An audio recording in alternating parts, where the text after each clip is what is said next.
Un placer, ¿eh? Espero que se encuentren muy bien. ¿Cómo están, chicos? Bienvenidos, bienvenidos a una semanita más del curso de historia. Bueno, hoy día vamos a hacer historia universal, chicos, ¿eh? Hoy estamos, pues, en este caso, listos para historia universal. ¿Bien? Así que, sin más preámbulo, voy a compartir mi pantalla y me confirman por favor si se logra visualizar, ¿ya?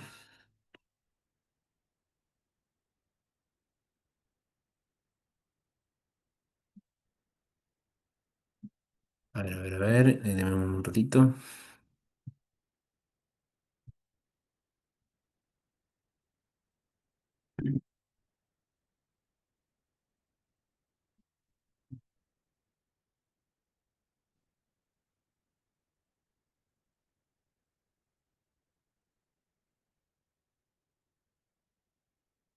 Bien, chicos.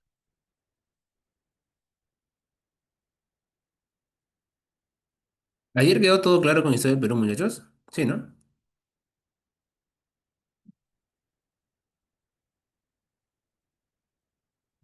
Sí, ¿verdad? Bien, lo máximo, chicos. Bien. Chicos, ¿logran ver mi cámara? No, ¿no? Así, ¿no? Qué extraño, porque le estoy prendiendo.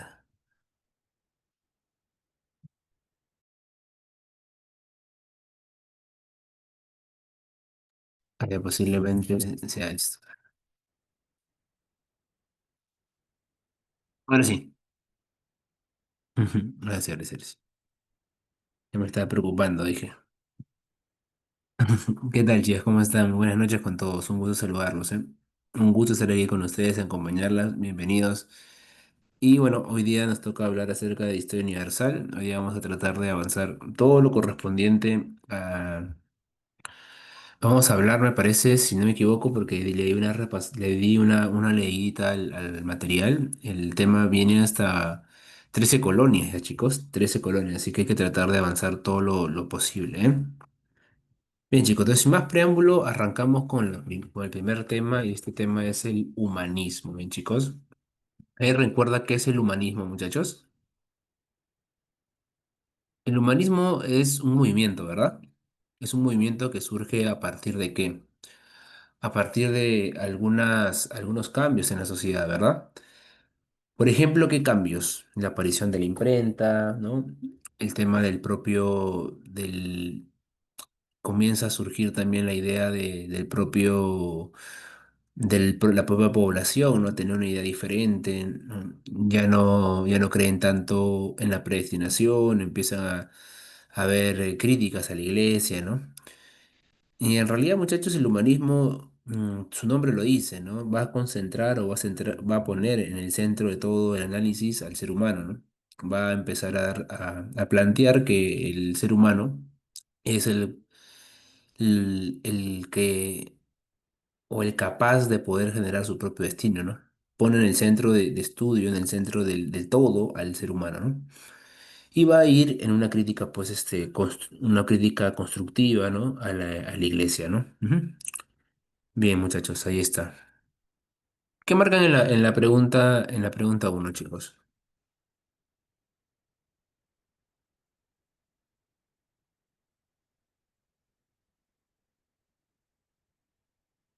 La D. Ujú, bien, dice ahí. Uno, perdón, el humanismo es un movimiento intelectual, filosófico y cultural que surgió en Italia durante el Renacimiento y se extendió por toda Europa. Se caracteriza por la valoración de la dignidad y el potencial humano, promoviendo el estudio de las humanidades, literatura, historia, filosofía, etcétera. En ese sentido, los humanistas se caracterizan por, uno, enfocar al ser humano en el centro de atención e interés en lugar de Dios y lo divino. Ya, obviamente es verdadero, ¿no? Ujú. Pregunta, ¿los humanistas son ateos? ¿Son ateos los humanistas? No, pues chicos, no son ateos. Profe, ¿cómo sabe que no son ateos? Porque Leonardo da Vinci, por ejemplo, es un artista humanista. porque Miguel Ángel es un artista humanista. Ellos plantean la figura de Dios, la creencia en Dios, pero para ellos el cambio va a ser de que Dios dejó de ser la autoridad, o mejor dicho, dejó de ser lo más importante. No sé si te acordarás, por ejemplo, pero en la última cena, cuando ustedes ven la pintura de la última cena, ustedes están viendo a quién, a Jesús sentado con sus discípulos, ¿verdad? O sea, hay una diferencia marcada entre Jesús y los demás apóstoles. Hay una figura de ver a Jesús por encima de los demás. No, ¿verdad? Es Jesús, Hijo de Dios, ¿no? Enviado por Dios como un poblador común. Cuando ustedes, por ejemplo, cuando ustedes, por ejemplo, ven la imagen o la pintura de Miguel Ángel, la creación de Adán, pregunta, ¿quién quiere tocar a quién? ¿El hombre a Dios o Dios al hombre? ¿Quién es el que intenta tocar a quién? Dios al hombre, ¿verdad? Ya, es humanismo, Pache. Es el humanismo. Esa es la idea del humanismo, ¿no? O sea, no dejan de creer en Dios, solamente que Dios o sea, deja de ser el más importante o lo más importante para ellos, ¿no?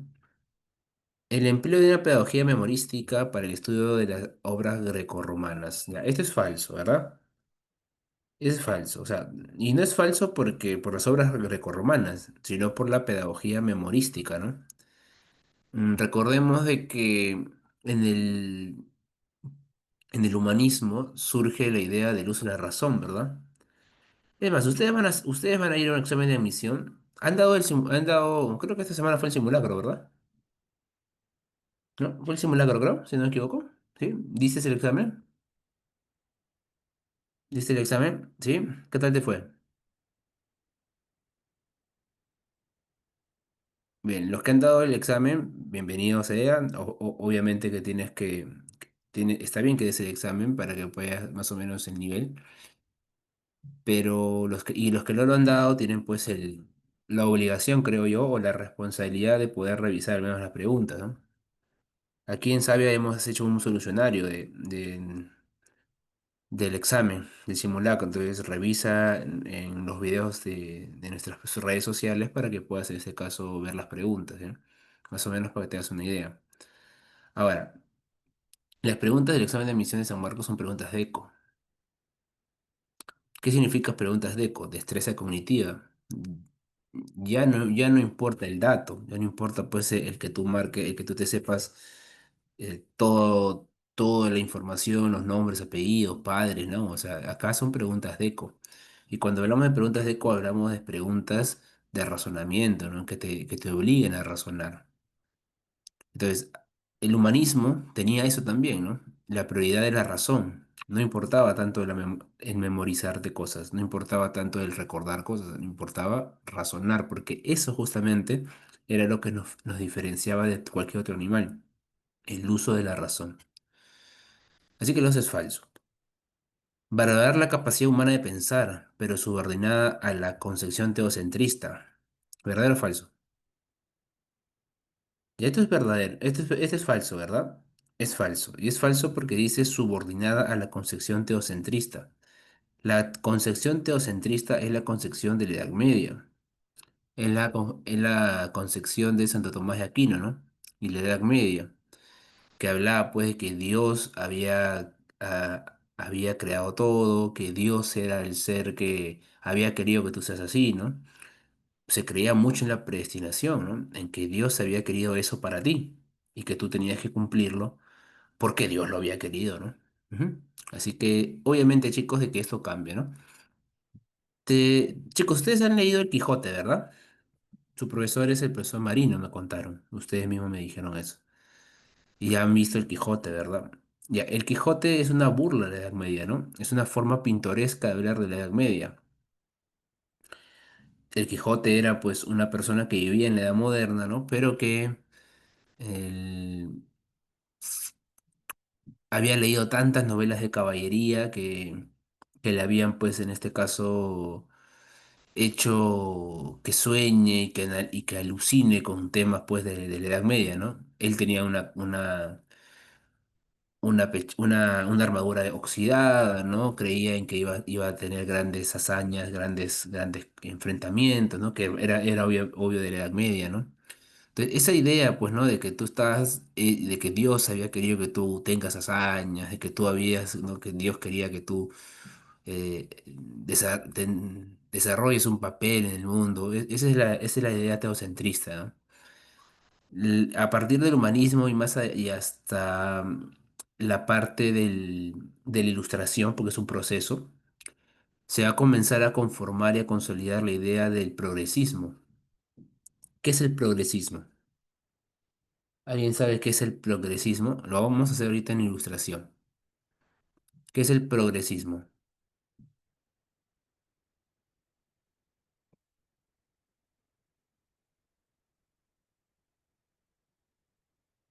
¿Ahí? El progresismo, chicos, es la idea de que tú puedes nacer pobre, pero puedes progresar en la vida. De que no es, de que no porque no es que Dios haya querido que tú seas pobre, ¿no? Sino es la idea, la creencia, la idea de que tú puedas progresar en la vida, ¿no? Porque por tu propio esfuerzo, ¿no? Ese es el progresismo. Entonces, eso se vive en la edad moderna, a partir del humanismo para adelante. Entonces, aquí ya no tenemos la idea del teocentrismo, pasa a ser relegado. El desarrollo de la exaltación de la razón humana que cuestionó el sistema escolástico. Ya, esto es verdadero, ¿no? La escolástica, sistema de la Edad Media, fue criticado, ¿no? Fue dejado de lado, ¿no? Pasó a verse, pues, un mundo basado en la razón, ¿no? Ujú. Bien, chicos, por eso es que la iglesia, por eso recuerden, chicos, pregunta, ¿el humanismo influyó en las reformas protestantes? ¿Sí o no? Claro, pues Martín Lutero es un padre humanista, ¿verdad? Por supuesto que influyó. Bien, chicos, así que la clave aquí sería verdadero, falso, falso, verdadero. Entonces, la clave efectivamente es la D, ¿no? Ujú. Bueno, yo creo que está bien que te equivoques, pero me imagino que nadie marcó la B, ¿no?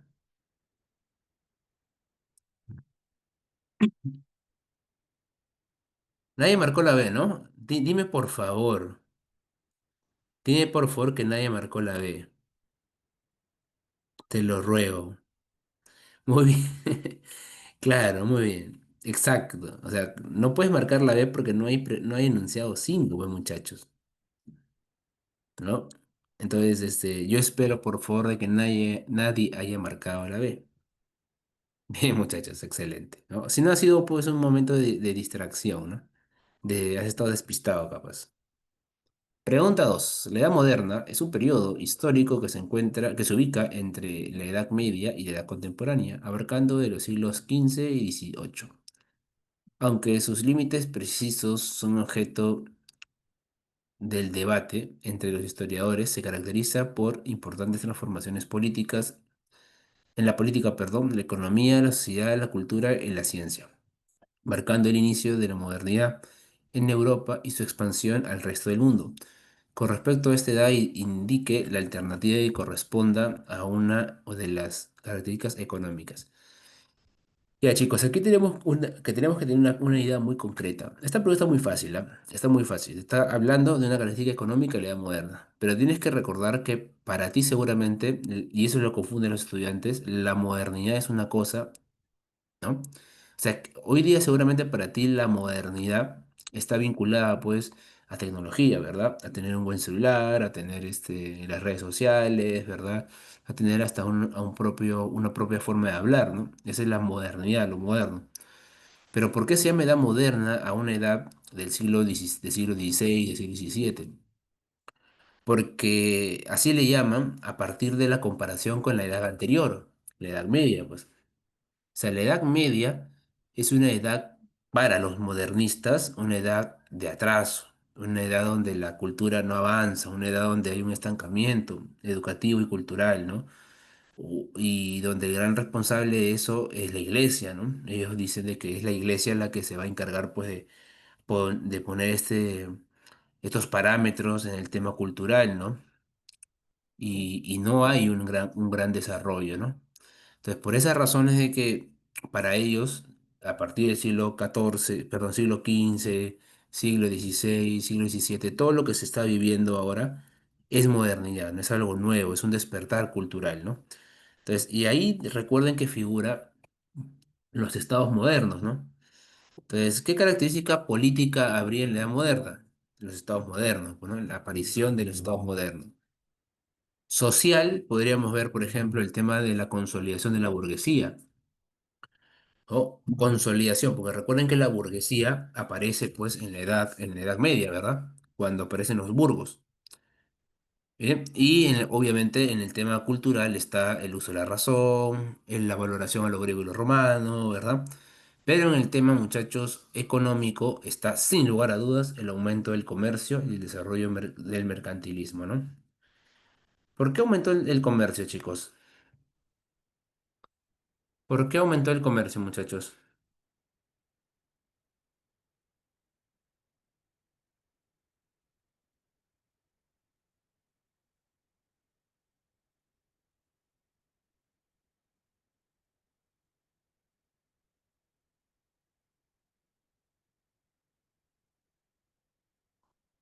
Claro, o sea, muchachos, es la figura del bloqueo de Constantinopla, ¿no? O sea, Constantinopla en realidad lo que hizo Constantinopla es hacer que el comercio decaiga, ¿no? Porque lo que hacen los turcos es agarrar y decir, ¿no? A partir de ahora los los que quieran pasar por esta ruta comercial tienen que pagarme, ¿no? Y la verdad es que había muy poca gente que estaba pues predispuesta a pagar, ¿no? Por tal razón es de que se les va a obligar pues a buscar nuevas rutas, ¿no? Y los portugueses llegan a la India, ¿no? Llegan a Asia con una nueva ruta y los españoles llegan a América, ¿no? Abriendo un nuevo mercado, ¿no? Entonces el comercio ultramarino ahora de continente a continente aumenta, ¿no? Y eso también trae consigo el desarrollo del mercantilismo, ¿no? ¿Alguien sabe qué es el mercantilismo, muchachos?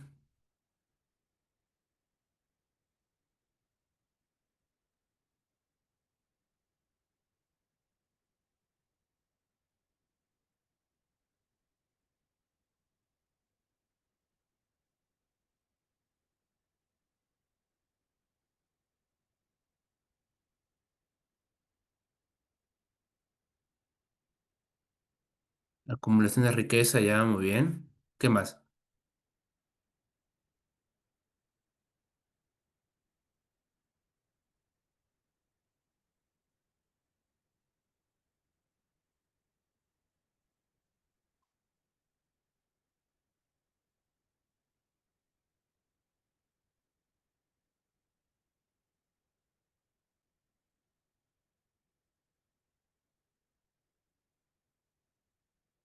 La acumulación de oro y plata, ¿no? Acumulación de metales preciosos. Y eso ocurre a partir justamente, pues, del aumento del comercio, ¿no? Del tema de la acumulación, ¿no? Y eso consolida a dos sectores. A uno a la burguesía, que son los comerciantes, y el segundo también a los reyes, ¿no? Porque obviamente los reinos viven a partir de los impuestos. Ujú. Bien, muchachos. ¿Pregunta clara hasta acá?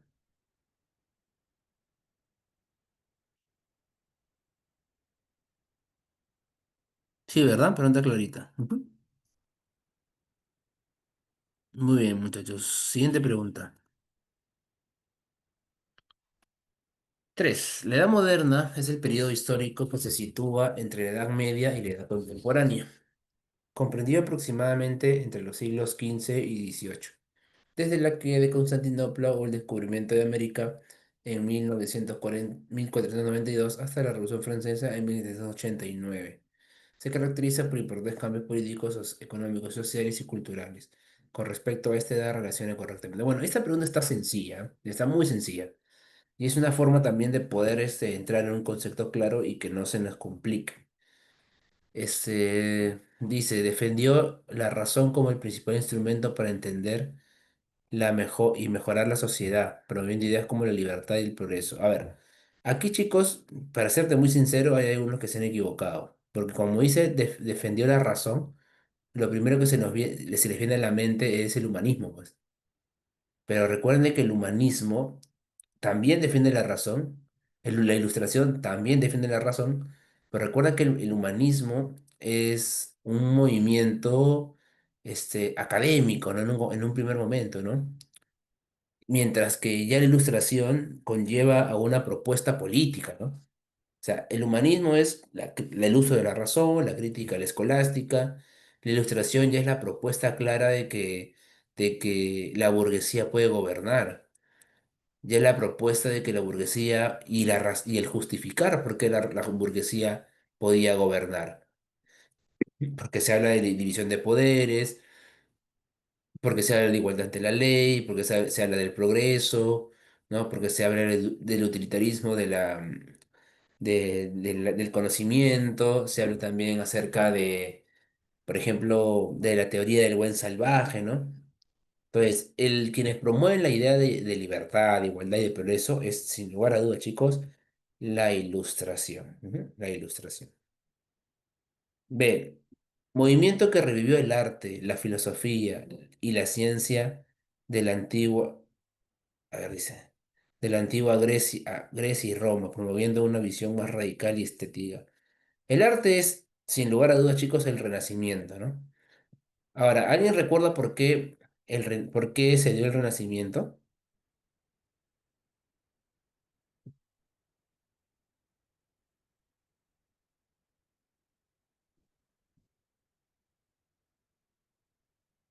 Claro. ¿Alguien recuerda, chicos, por qué se dio el Renacimiento? Muy bien, la migración de intelectuales bizantinos, perfecto. ¿Y por qué se dio esta migración de intelectuales bizantinos? ¿Por qué se dio esta migración de intelectuales bizantinos? Claro, por la caída de Constantinopla, pues. Ujú, claro. Por supuesto, chicos, la caída de Constantinopla generó que los artistas bizantinos, y recuerda que Bizancio era Roma de Oriente, se vayan, ¿no? Huyeran de ahí y pues otra vez ingresaran a Occidente, ¿no? Ahí está. Ujú, muy bien.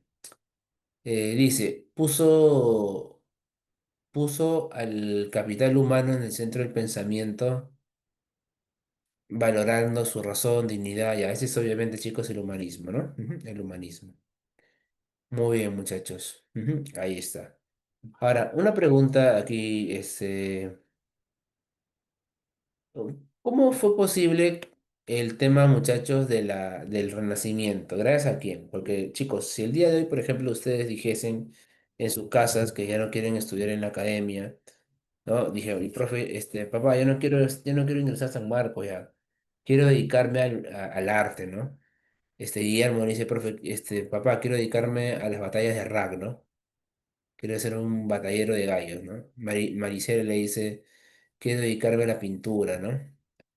Tal vez Mariana dice, quiero ser bailarina de ballet, ¿no?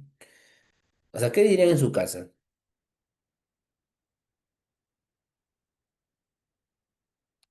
Ah, muy bien, qué bueno, qué bueno. Me alegra mucho que me digan de que los van a apoyar. Pero por ahí un consejo de un papá le dirá, bueno, yo te apoyo, ¿no? Quiero verte feliz, pero me gustaría que tengas una carrera profesional también, ¿no? Porque saben de que en ese rubro, posiblemente no haya pues mucha demanda laboral, ¿no? Y se imaginan, chicos, hace 500 años, si el arte el día de hoy del Perú no está muy bien valorizado, hace 500 años en el mundo tampoco, pues. Entonces los artistas en realidad tenían que hacer otra labor, ¿no? Tenían que trabajar, ¿no? Entonces es por esa razón de que aparecen ahí los mecenas. No hubiese sido posible el desarrollo del arte en el Renacimiento si no hubiesen aparecido los mecenas. Los mecenas eran financistas, ¿no? De los artistas, ¿no? Le otorgaban a los artistas la posibilidad de solamente dedicarse al arte. Claro, eran los que financiaban, ¿no? Y los mecenas, recuerden de que eran pues personas de dinero, ¿no? Podían ser reyes, podían ser papas y también podían ser burguesía, ¿no? Porque el arte es un mecanismo también de ascenso social, pues chicos. El arte, chicos, es una forma de también poder ascender. Ujú. No es lo mismo, por ejemplo, que tú pases por el centro de Lima y le digas a alguien, ah, mira una iglesia. Que digas, pues, esa catedral, ese estilo renacentista, ¿no? Tiene algunos detalles del rococó, como la ornamentación exagerada, ¿no? La cúpula, ¿no? O sea, la persona que te ve hablando así va a voltear y va a decir, ah, no, este pata esta señorita es culta, pues, ¿no? Y eso pasa con el mecenas burgués, ¿no? El mecenas burgués quiere comprar arte para poderse diferenciar del pueblo. ¿Bien? Bien, chicos. ¿Hasta ahí todo claro? ¿Te ha servido mi repaso? Lo máximo, chicos. 1C, 2B, 3A, ¿verdad? Enano. Muy bien, muchachos. Siguiente pregunta. 4. La reforma protestante.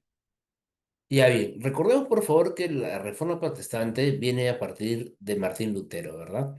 Martín Lutero, tiene algo claro, ¿no? Hay un completo, pero completo mm, desorden en la iglesia, ¿no? Y es que bajo la figura, muchachos, de que la iglesia no le podías juzgar, no lo podías juzgar porque era Dios el que te había mandado, ¿no? El que había puesto todo, o sea, tú no podías juzgar a la iglesia y con esto, en realidad, los sacerdotes hacían lo que querían, ¿no? Y eso fue algo que ya se veía, pues, ¿no? Con un malestar, había críticas, ¿no? Pero nadie se atrevía. Hasta que, pues, Lutero va a salir, ¿no? Y Lutero, lo que va a determinar, pues, que Lutero publique las 95 tesis, ¿no? En la Catedral de Wittenberg, es, pues, muchachos, la venta de las indulgencias, ¿no? Bueno, no la venta, sino que se formalicen las indulgencias, ¿no? ¿Alguien recuerda qué eran las indulgencias? ¿Alguien recuerda, chicos, qué eran las indulgencias? ¿Alguien recuerda, chicos, qué eran las indulgencias? Claro, era el perdón de los pecados, ¿no? Ustedes sabrán que o sea, hay un último sacramento, ¿no? Que es la última confesión, en la cual las personas en su lecho de muerte, ¿no? Llaman al padre, ¿no? El sacerdote para confesarse y para poder, en este caso, determinar una,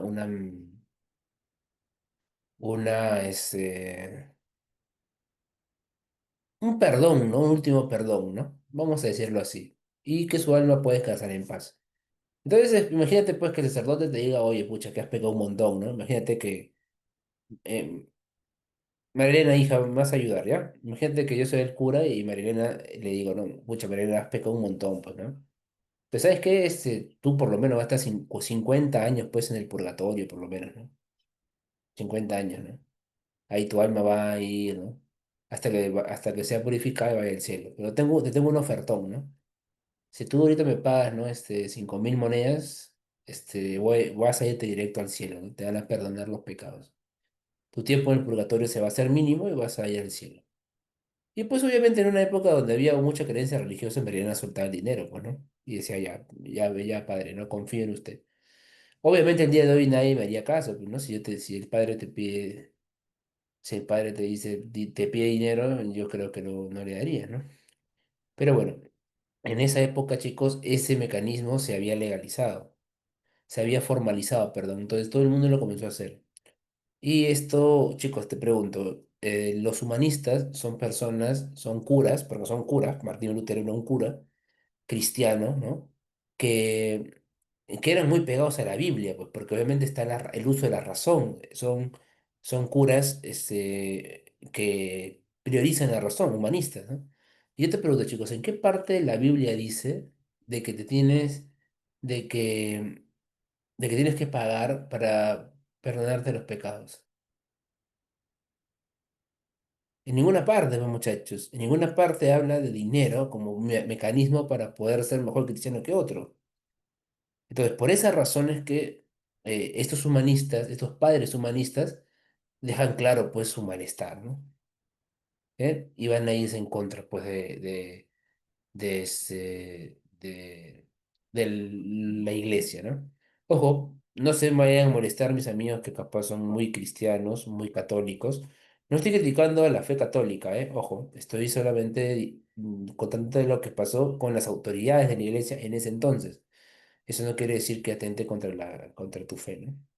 Entonces, muchachos, Martín Lutero presenta 95 tesis en contra de de las indulgencias en la Catedral de Wittenberg. Y con esto comienza todo un proceso, ¿no? Ujú. Todo un proceso, ¿no?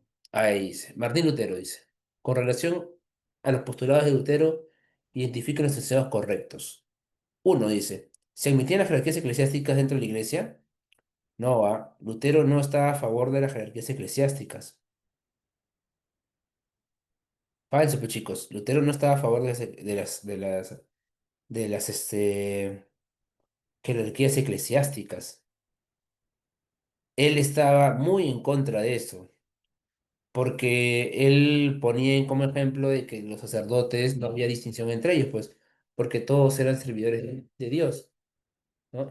Entonces, por estas razones que no debería haber una distinción, ¿no? Entre la forma de vida o en la forma como ellos tenían pues un desarrollo en la iglesia, ¿no? Cómo eran tratados en la iglesia. Plantea la eliminación del celibato de sacerdotes, y esto sí es verdadero. ¿No? Lutero habla, chicos, de que el celibato debe finalizarse, ¿no? ¿Alguien sabe qué es el celibato?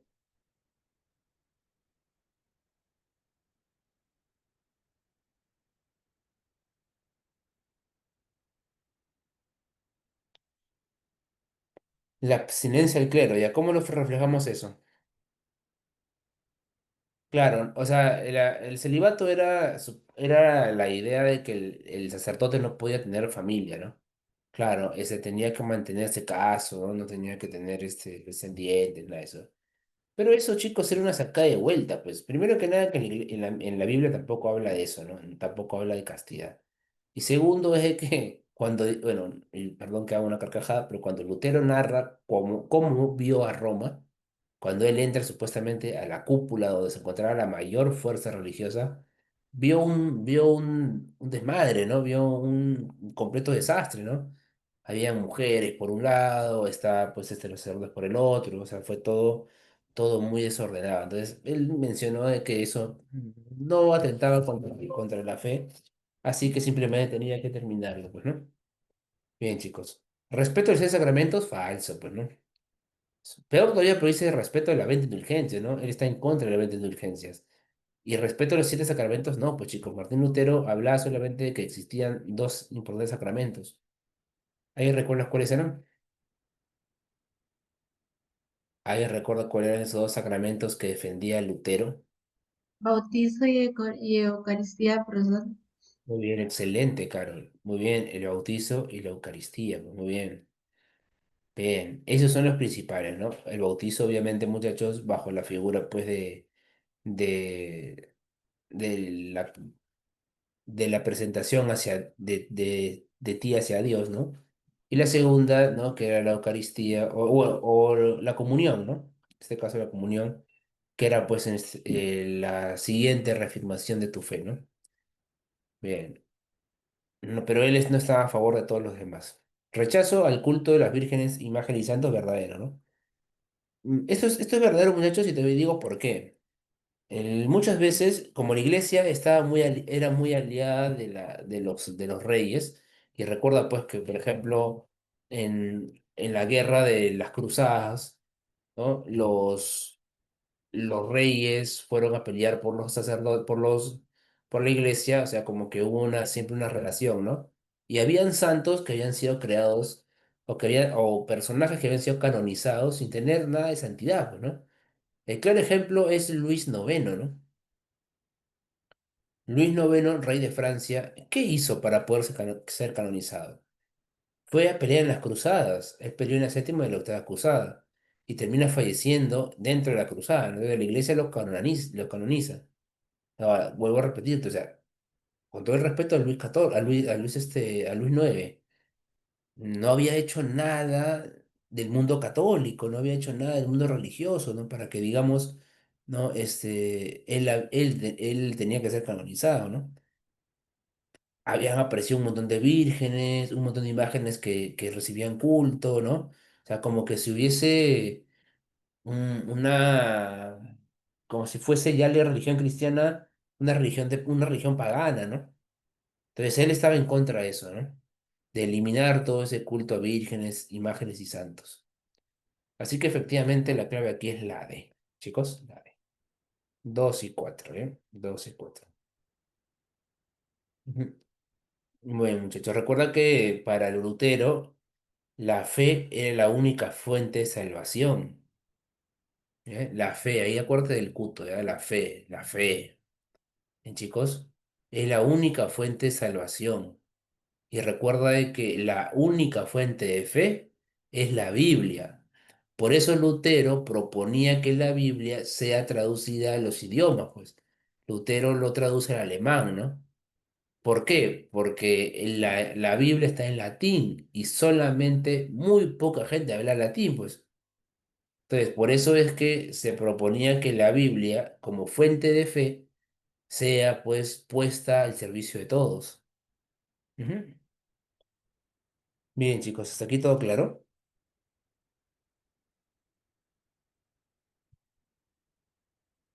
Sí, muy bien, muchachos.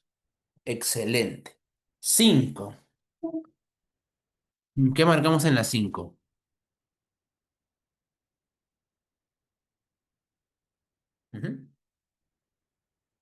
¿Qué marcamos en la 5, muchachos? La C. A ver, dice, la Reforma Protestante, iniciada por Martín Lutero en el siglo XVI, fue un movimiento religioso que cuestionó la autoridad de la Iglesia Católica y condujo a la división del cristianismo occidental en católicos y protestantes. A ver, chicos, aquí te preguntan si la Reforma Protestante fue la primera ruptura de la Iglesia Católica, ¿marcas verdadero o falso?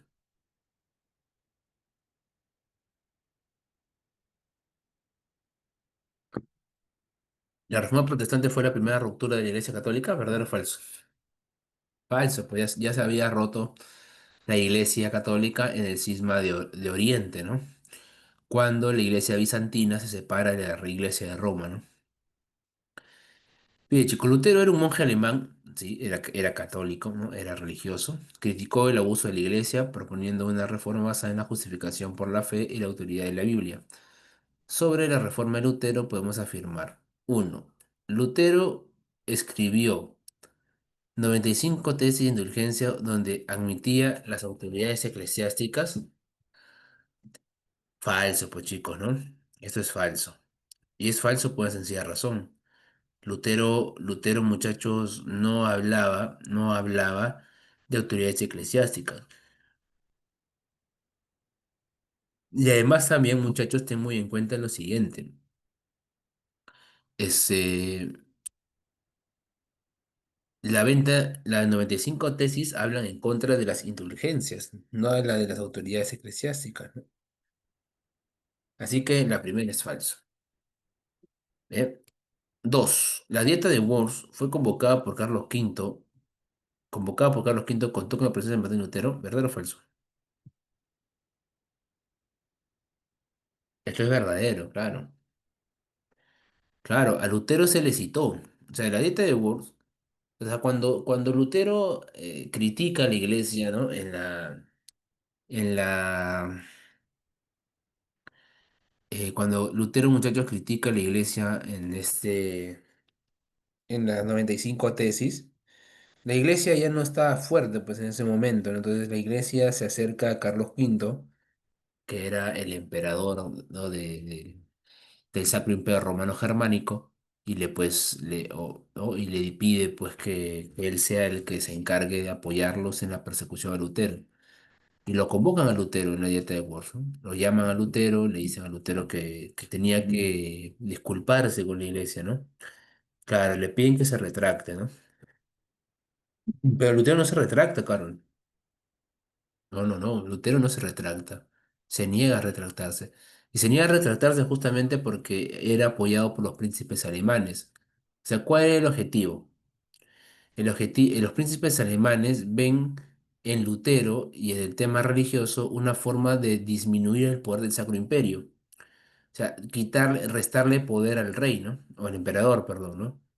Entonces, los príncipes alemanes apoyan a Lutero y van a una guerra, ¿no? Una guerra santa, ¿no? En la famosa, en la guerra religiosa entre la Liga Esmalcalda y la Liga, pues, de Nuremberg, ¿no? Ujú. Claro, es que los príncipes ven en Lutero una forma, pues, de quitarle poder al emperador, ¿no? Porque recuerda que el imperio se llamaba el Sacro Imperio Romano Germánico, o sea, era el Sagrado Imperio Romano Germánico, ¿no? Bien, chicos, a través del acta de supremacía, los protestantes rompían relaciones con la Iglesia Católica, esto es falso, ¿no? Y esto es falso porque el acta de supremacía no es de Lutero, pues, ¿no? ¿El acta de supremacía de quién es? ¿De quién es el acta de supremacía? ¿De quién es el acta de supremacía, chicos? ¿De dónde es el acta de Enrique VIII, pues, ¿verdad? Claro, Enrique VIII. Recuerden de que Enrique VIII, muchachos, se casó, ¿no? La esposa de Enrique VIII se llamaba Catalina de Aragón, ¿no? Y Enrique VIII tenía con ella un pequeño problemita, ¿no? Y el problemita era de que no podía tener hijos varones, y en esa época la herencia era el hijo varón, ¿no? Entonces, Enrique VIII culpa obviamente a su esposa, culpa a Catalina de Aragón, y Enrique VIII solicita el divorcio, ¿no? Pero el Papa se niega al divorcio. Y se niega al divorcio no porque esté en contra del divorcio, ¿ah? Sino le prohíbe el divorcio a a Enrique VIII, porque Catalina de Aragón era familia de Carlos V, pues.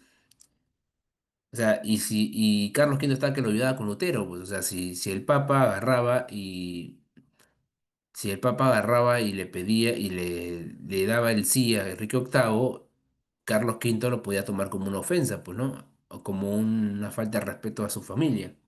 Así que le niega esto, ¿no? Y bueno, Enrique VIII rompe con la iglesia, crea su propia iglesia, la iglesia anglicana.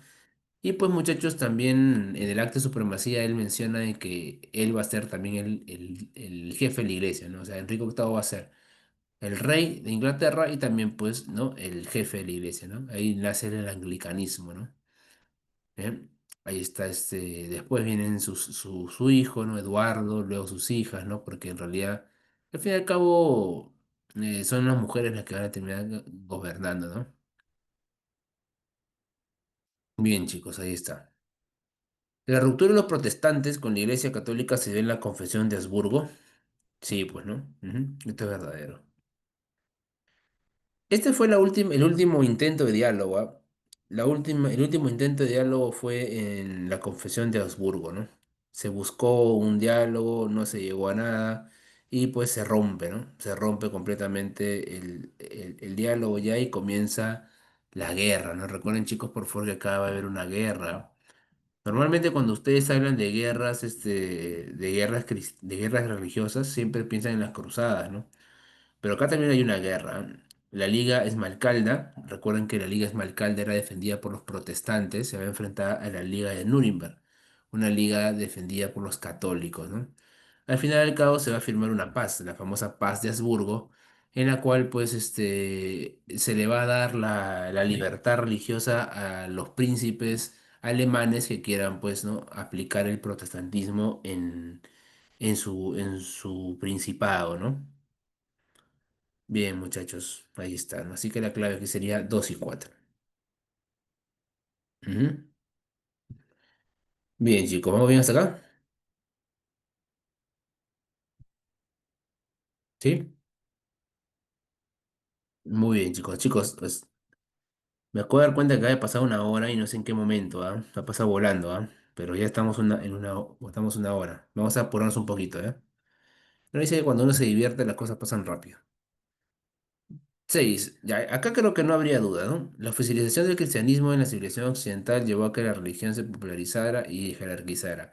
Más adelante, en el mundo moderno, fue impactado por una nueva economía, el capitalismo. Ello dio lugar a una ruptura de muchas prácticas muy arraigadas en la Iglesia Católica, como eh, el cobro, ¿no? No podría ser la vea, porque diría, porque ya muy arraigada en la Iglesia Católica como la venta por la administración de sacramentos y la venta de indulgencias. Se repetiría la venta, ¿no?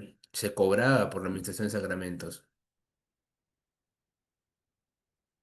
Claro, pues. Ujú. Claro, es el cobro, chicos. Ujú. Claro, se cobraba, muchachos, el tema de los sacramentos, pues. Y eso es algo también de que generó crítica, pues, ¿no? Mm. Porque el bautismo era cobrado.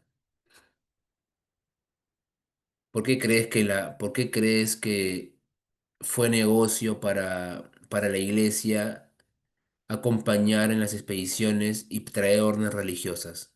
Porque ellos se encargaban de bautizar, pues de evangelizar, ¿no? Y también tenían una forma, pues, de imponer poder, ¿no? De cobrar tributos, ¿no?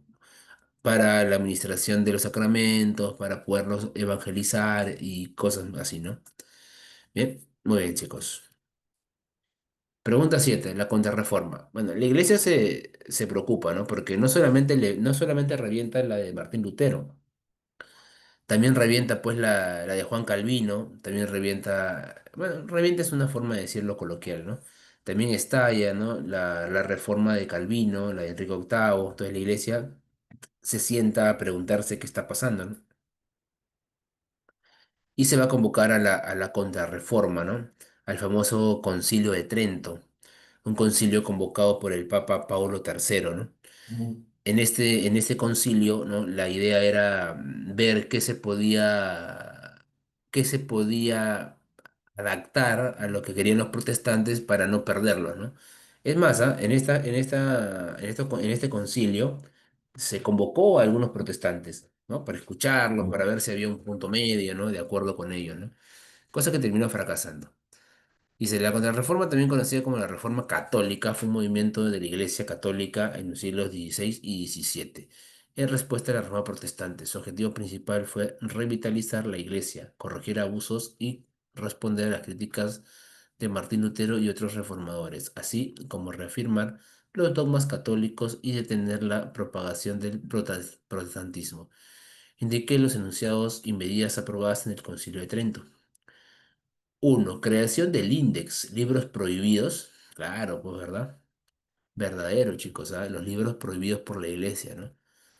Recuerden de que uno de los libros prohibidos fue el de Cameron, ¿no?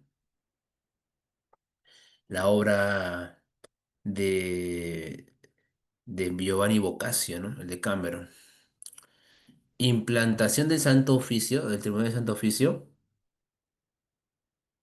¿Verdadero o falso, chicos?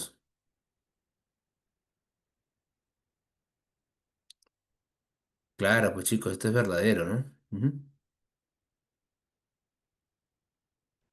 Claro, la implantación del Tribunal del Santo Oficio, verdadero. Rechazo al culto de las vírgenes y santos, no, no, eso fue al contrario, ¿no? Se reafirmó el tema se reafirmó el tema del culto a los santos y a las vírgenes, ¿no? La iglesia no los quitó, ¿no? Los mantuvo, chicos, ¿ah? Mantuvo el culto a las vírgenes y a los santos. Así que esto es falso, ¿no? No hubo rechazo. Reafirmaciones de los siete sacramentos, esto sí es verdadero, ¿no? Ujú. Esto sí es cierto. La contrarreforma reafirmó los siete sacramentos, ¿no? Mencionó que efectivamente los siete sacramentos tenían que continuar, ¿no? Bien, chicos, así que la clave sería uno, 2 y 4, ¿bien? Avión, chicos? Avión. Ujú. Muy bien, muchachos. ¿Todo claro hasta acá? Sí, ¿verdad? 8. La Contrarreforma, también conocida como la Reforma Católica, fue un movimiento de la Iglesia Católica en los siglos XVI y XVII. En respuesta a la Reforma Protestante, su objetivo principal fue revitalizar la Iglesia, corregir abusos y responder a críticas a Martín Lutero y otros reformadores, reafirmar los dogmas católicos y frenar la expansión del protestantismo. Indique los acuerdos y medidas aprobadas en el Concilio de Trento. Ujú. Bien, muchachos. Muy bien. ¿Qué marcamos acá?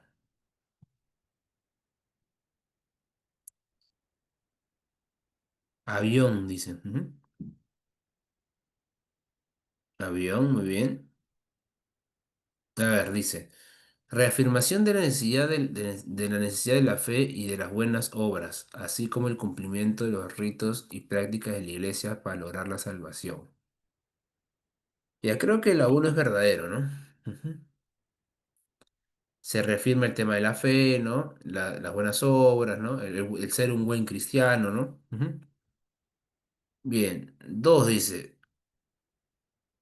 reafirmación de la autoridad suprema del Papa y del magisterio de la Iglesia para interpretar las Sagradas Escrituras de manera oficial.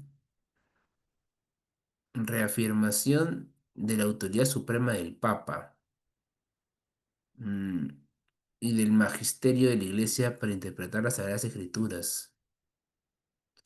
A ver, dice 3. Reafirmación de la vigencia de los seis sacramentos y del culto a la Virgen, los santos y las reliquias. Ya, esto es verdadero, ¿no? La 3 es verdadero de todas maneras. Vamos a ver si la 4, ¿no? Porque, a ver, dice, reafirmación de la presencia real de Cristo en la Eucaristía y del valor del culto eucarístico como centro de la vida cristiana. Mm, reafirmación de la presencia real de Cristo en la Eucaristía, ¿ya? Y el valor eucarístico como centro de la vida cristiana. No, no, o sea, ¿cuándo inicias tú la vida cristiana? Con el bautismo, ¿no? ¿Ah? O sea, el inicio de tu vida cristiana, el inicio de todo eso es el bautizo, ¿no? Y si se reafirman así los sacramentos, o sea, significa que el bautismo sigue siendo claro, el inicio de tu vida como cristiano, ¿no? Ahora dice, reafirmación de la autoridad suprema del Papa.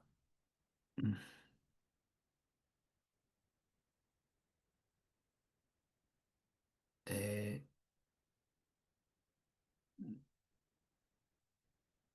no, espérense, chicos. No, no, espérense. Es que dice, no dice inicio de la vida cristiana, pues dice centro de la vida cristiana. Claro, no dice introducción a la vida cristiana, dice centro de la vida cristiana, ¿no? Y cuando tú, o sea, porque tú te puedes bautizar a muy temprana edad, ¿no? ¿Cuándo inicia ya tu vida cristiana como tal? Cuando, cuando recibes la Eucaristía, pues muchachos, claro.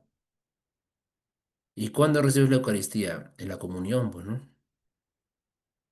Ujú, claro. O sea, porque en realidad en el bautismo, ¿no?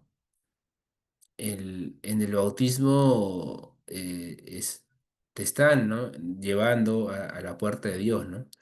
Pero en la comunión tú ya vas por ti mismo, ¿no? Y bueno, recibes el cuerpo de Cristo, ¿no? En la Eucaristía. Y comienza, pues, ¿no? En este caso, tu vida cristiana, ¿no? Ujú, claro.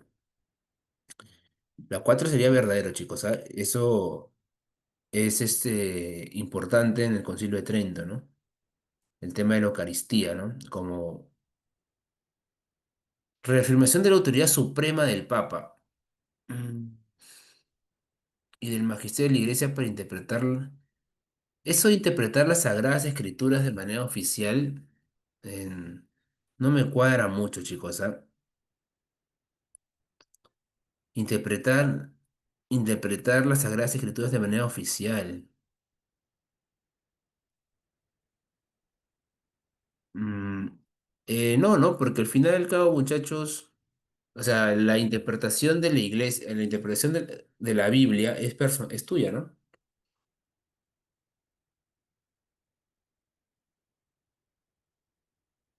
Claro, Lutero había planteado la libre interpretación la libre interpretación de la Biblia, claro. Lutero había planteado eso, ¿no? El, y aquí menciona, Y aquí menciona la autoridad suprema del Papa. No me cuadra mucho eso, ¿ah? La autoridad suprema del Papa menciona, ¿no? Ujú. Me parece que, muchachos, los únicos que reafirman la autoridad suprema del Papa son los jesuitas, ¿ah?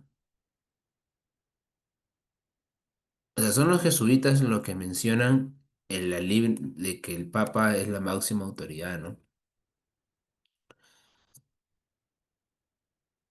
Porque después las órdenes religiosas van a continuar van a continuar, muchachos,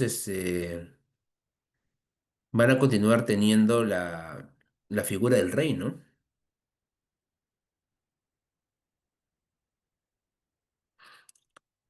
¿O no? ¿O no?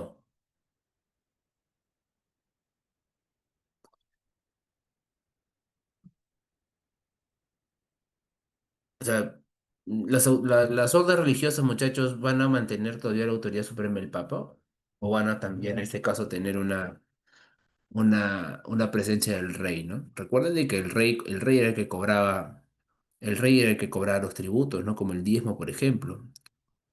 Y con esos ingresos que se tenía, ¿no? El, era se les brindaba a las obras religiosas para que puedan hacer su evangelización, ¿no? Sí, sí sabías eso, ¿verdad?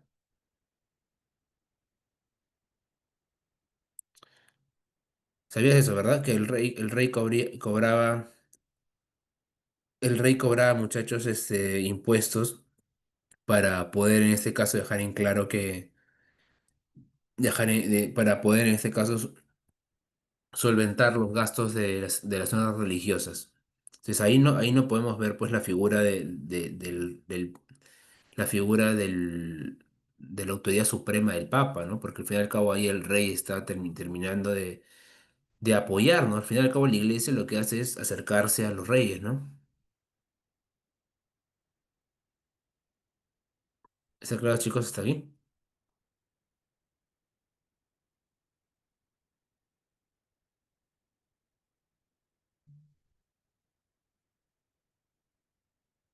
Ah, ya, la transubstanciación, bueno, no soy un experto religioso, Guillermo, pero eso tiene que ver bastante con la Eucaristía, está vinculado a consumir en la Eucaristía el cuerpo de Cristo, ¿no? Y es ahí donde está, pues en este caso, eh, como siendo una consagración a lo católico, ¿no? A lo cristiano, ¿no?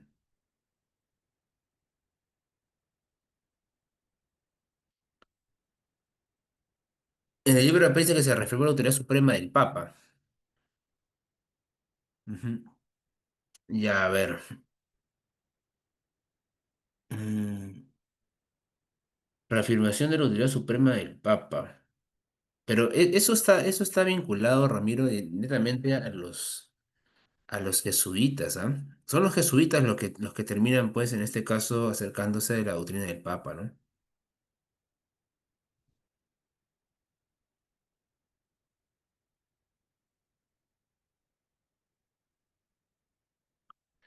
A ver. Ujú.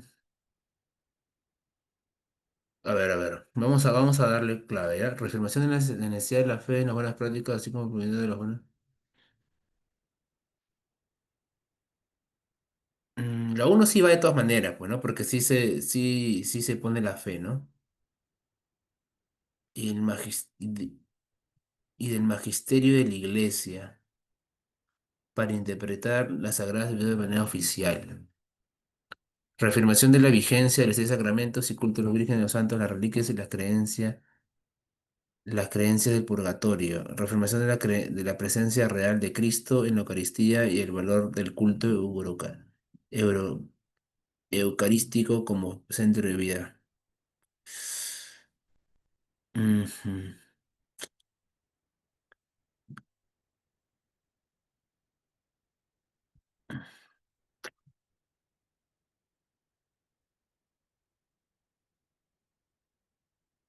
Ya, a ver, vamos a hacer un poco más, más rebuscados con ello, ¿ya? O sea, en el Concilio de Trento, muchachos, se reafirman los 7 sacramentos, ¿verdad? ¿Sí o no? ¿No? Claro.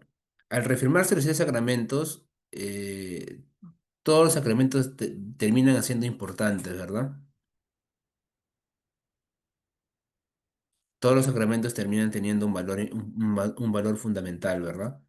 Entonces, por ese lado podríamos decir que la 4 es falsa, ¿no? Aunque en realidad la Eucaristía sí tiene valor cristiano, ¿no? Porque es el consumo del cuerpo de Dios, ¿no? Y bueno, la 2 sería verdadero bajo la figura de los jesuitas, ¿no? La reafirmación de la autoridad suprema del Papa, ¿no? ¿No? Es dentro de los jesuitas, ¿no? Recuerdan que los jesuitas terminan siendo los soldados de Dios, ¿no? Ellos ponen por encima de todo al Papa, ¿no? Por eso es que los jesuitas se convierten en un problema para los reyes y, por ejemplo, Carlos III estuviera votando, ¿no? Pero eso ya forzando chicos un poquito, porque la verdad es que, si bien es cierto, en el Concilio de Trento se busca, ¿no? Que se mantenga la autoridad del Papa, en la práctica es otra cosa, ¿no? Porque en la práctica las órdenes religiosas terminan aceptando, ¿no? el poder del rey, ¿no? Y la autoridad del rey, el regalismo, pues, chicos. Ujú. Bien, bien, chicos. Entonces vamos a marcar la A, ya, chicos. Uno, dos y tres, ¿bien? Está claro un poco la explicación del porqué, ¿verdad?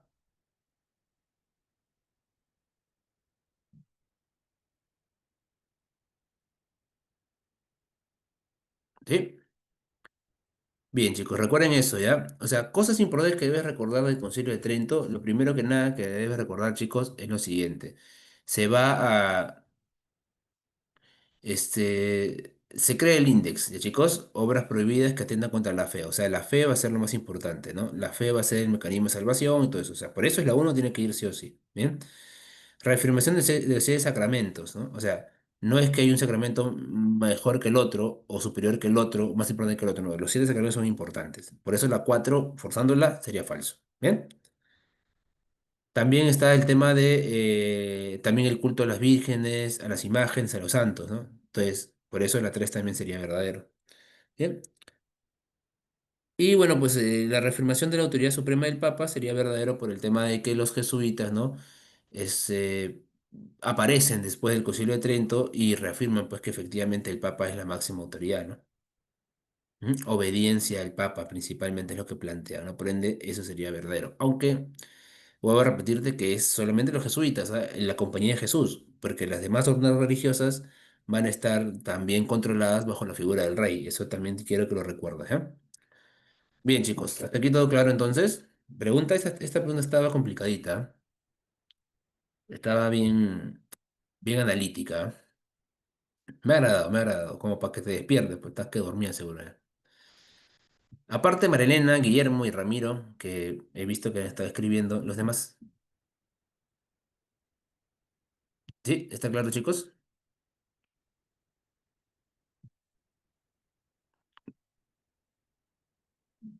¿Están ahí, chicos? ¿Están ahí?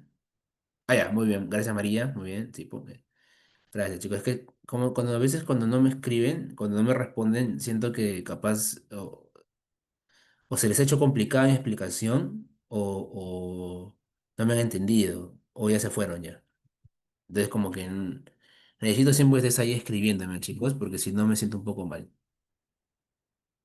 Bien, muchachos, pregunta complicadita esta, está como para analizarla, porque, bien, 9, creo que acá sí ya volvimos a algo más directo, ¿no? Fundación, durante la colonia, la Compañía de Jesús desempeñó un papel importante en América al realizar labores de evangelización y organización social. Uno de sus contribuciones más destacadas en el territorio del actual Perú fue Ya, recuerda que la Compañía de Jesús, chicos, tuvo una labor netamente, pues, este, académica, ¿no? Evangelizadora, ¿no? Recuerda que los jesuitas, muchachos, la Compañía de Jesús terminó elaborando colegios, ¿no? Construyó colegios, ¿no? Y se encargó también de evangelizar, pues, ciertos sectores, ¿no? Ujú. Esta clave es una pregunta un poquito más latera, ¿no? Pero está vinculada a la B, efectivamente, ¿no? La fundación de misiones y ciudades como Iquitos, ¿no? Ujú. La ciudad de Iquitos fue fundada por la Compañía de Jesús. Recuerden, chicos, que la Compañía de Jesús terminó siendo expulsada, ¿no? Y es que su origen de la Compañía de Jesús es de que el Papa esté por encima de todo, ¿no? O sea, su principio de obediencia era hacia el Papa. Y cuando vienen las reformas borbónicas buscan reimplantar el servicio de obediencia al rey. Y la Compañía de Jesús se convierte en un estorbo, pues, ¿no? Terminan por eso expulsándolos. ¿Alguien recuerda, muchachos, en HP cómo se llamó la ley que expulsó a los jesuitas?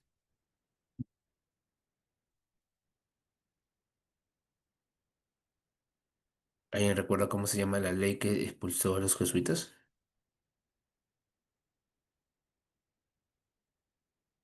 No se acuerda, no te preocupes, hijos. Gracias por decirme que no te acuerdas.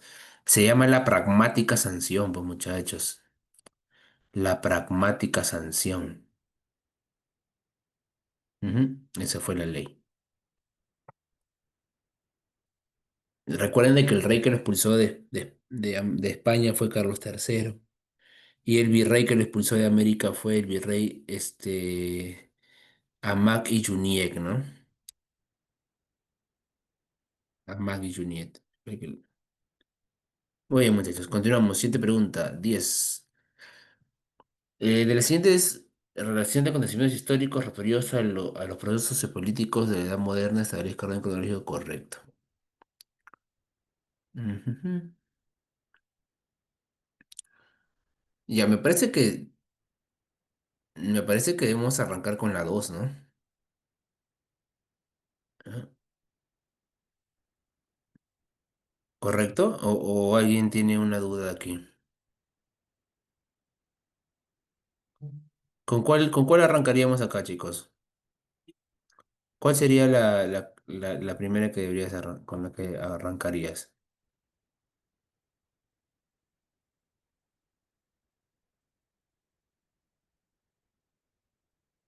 La uno, publicación de la tesis, pero ese es 1517, si no me equivoco por ahí, ¿ah? Capaz la memoria me falla. Y la capitulación de Santa Fe es el permiso de Cristóbal Colón, pues, en 1492. ¿Qué fue primero? ¿La publicación de 95 tesis en la iglesia de Wittenberg o el permiso de a Cristóbal Colón? Primero fue el permiso a Colón, ¿no? Claro. Y aquí no habría clave, chicos, ¿ah? Aquí, F. Vamos a marcar la F.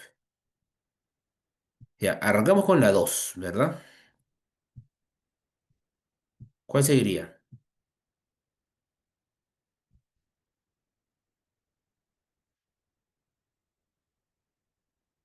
Claro, Pedro Álvarez Cabral, ¿no? Llegó en 1500, si no me equivoco, ¿no, chicos?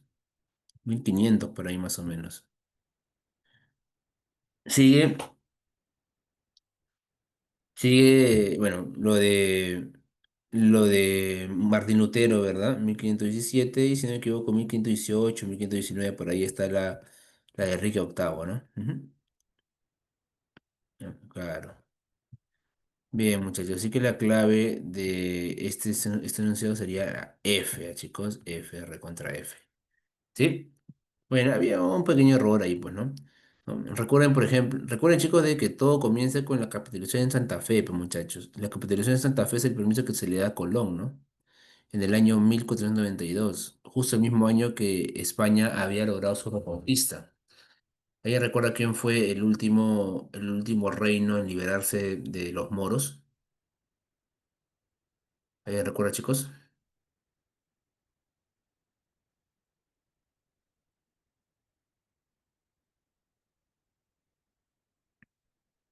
Ahí, el reino de Granada, pues, muchachos. El reino de Granada fue el último reino en liberarse de los moros. ¿Eh? Los moros son los árabes, muchachos. Los moros son los árabes. ¿Mm? Bien, muchachos. Clave de la 10 F. 11. ¿Está claro hasta aquí, muchachos? Sí, ¿no? Ujú. 11. La expansión europea del siglo XV fue un periodo de exploración, descubrimiento y colonización de nuevas tierras por parte de las potencias europeas, principalmente Portugal y España. A partir del siglo XV, este proceso transformó la geopolítica mundial llevando al encuentro de Europa, con América y a la expansión del comercio y la influencia europea a nivel global. Sobre este proceso relacionan los navegantes y su viaje de exploración. Ya está facilito, ¿no? Magallanes fue de la capitulación de Valladolid, ¿no? Hernández Magallanes fue la capitulación de Valladolid, pues chicos, le dieron el permiso ahí, ¿no? Para iniciar su viaje. Recuerda que el viaje de Magallanes es el viaje de circunnavegación, ¿no? Un viaje que Magallanes no lo termina por un tema de que muere en Filipinas, ¿no? Y su viaje lo culmina Sebastián Elcano.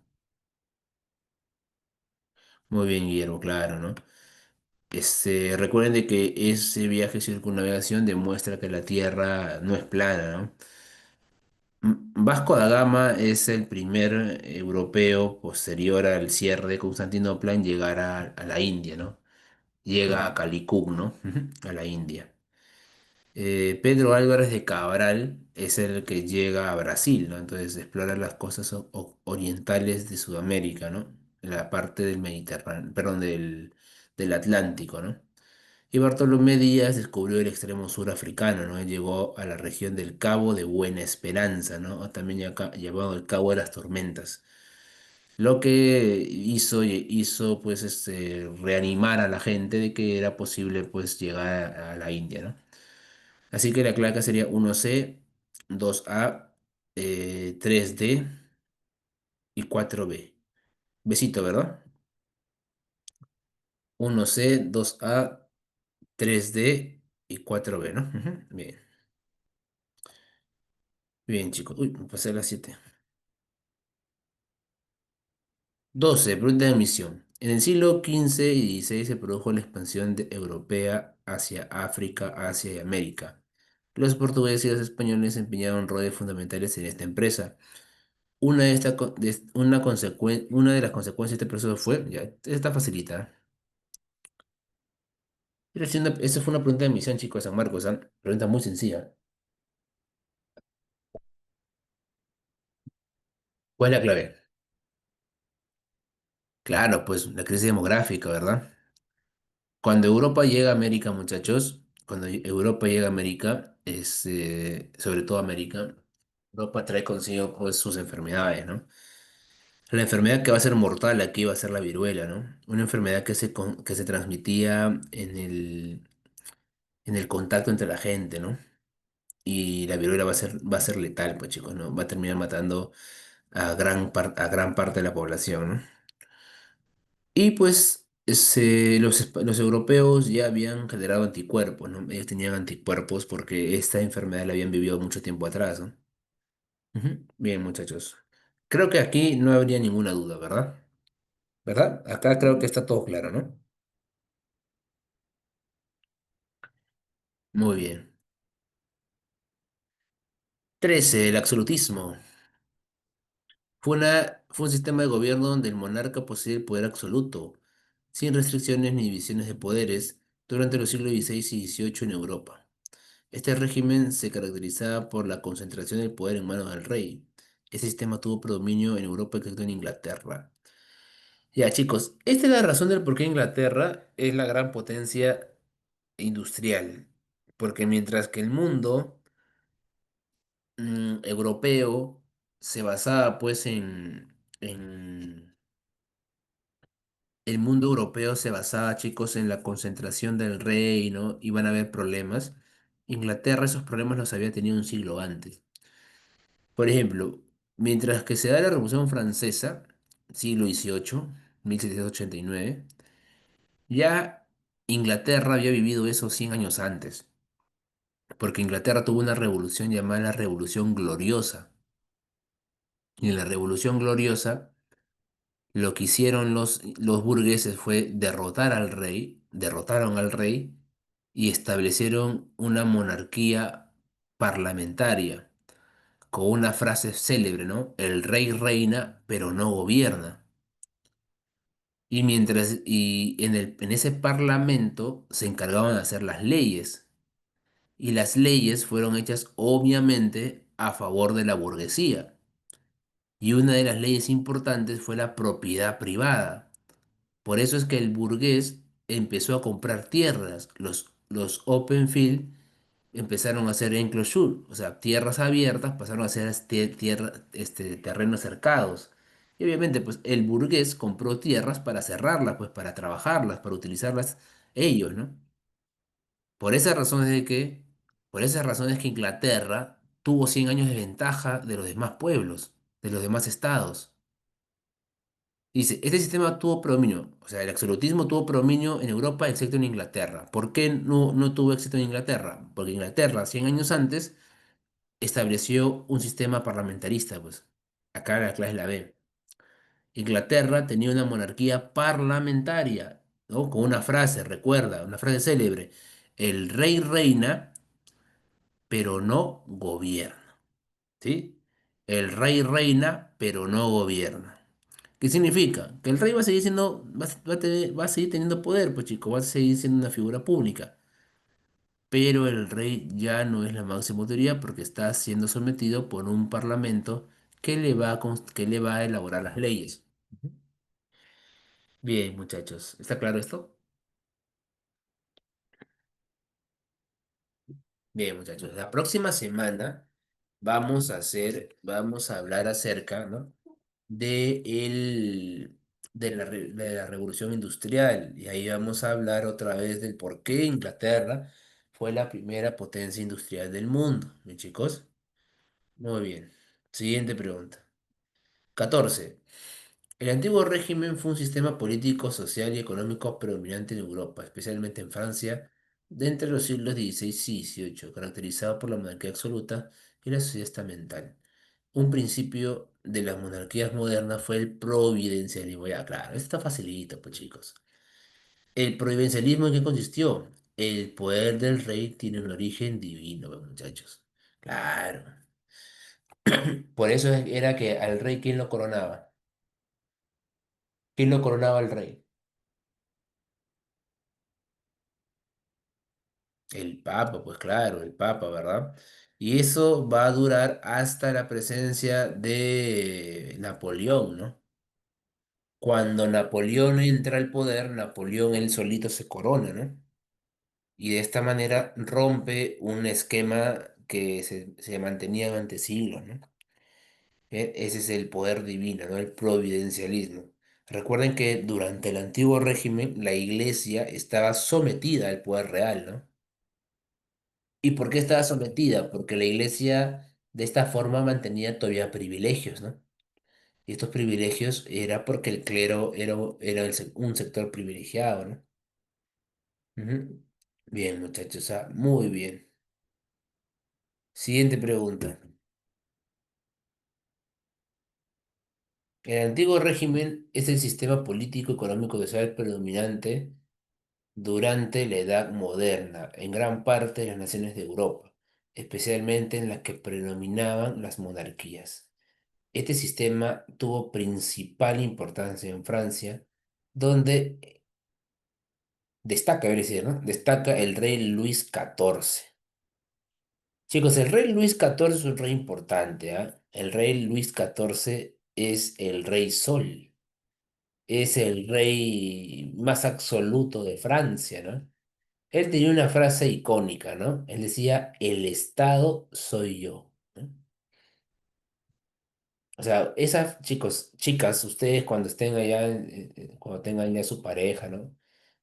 Sean como Luis XIV, pues, ¿no? El Estado soy yo, ¿no? O sea, ¿qué entiendes tú por esa frase, el Estado soy yo? ¿Qué entienden ustedes, chicos, por esa frase? El Estado soy yo. Claro, pues, que él manda, que él hace y deshace lo que se le dé la gana. Así existan quejas, así existan molestias, así salgas a hacer tu reclamo, yo mando, pues. Por eso es el rey sol, pues chicos, ¿no? Por eso es el rey más absoluto, ¿no? Bien, esa es la frase célebre de él, pues, ¿no? El Estado soy yo. Ujú. Firma la capitulación de Valladolid y Burgos, no, falso, pues. La capitulación de Burgos, de Valladolid, chicos, y de Burgos tiene que ver con España, ¿no? No tiene que ver con Francia. La capitulación de Valladolid es la capitulación que permite el viaje de circunnavegación, y la capitulación de Burgos es la que divide por primera vez tierra firme, ¿no? En América, creando dos gobernaciones, Castilla de Oro y Nueva Andalucía. Y esto tiene que ver con España, no con Francia. Política mercantilista del economista Colbert, claro, pues chicos, acumulación de metales preciosos. Súmale también si quieres más a tu nivel. Además, también, muchachos, aquí aplica el famoso proteccionismo. ¿Qué es el proteccionismo, chicos? Ya se va la A y se va la D, ¿no? ¿Qué es el proteccionismo, chicos?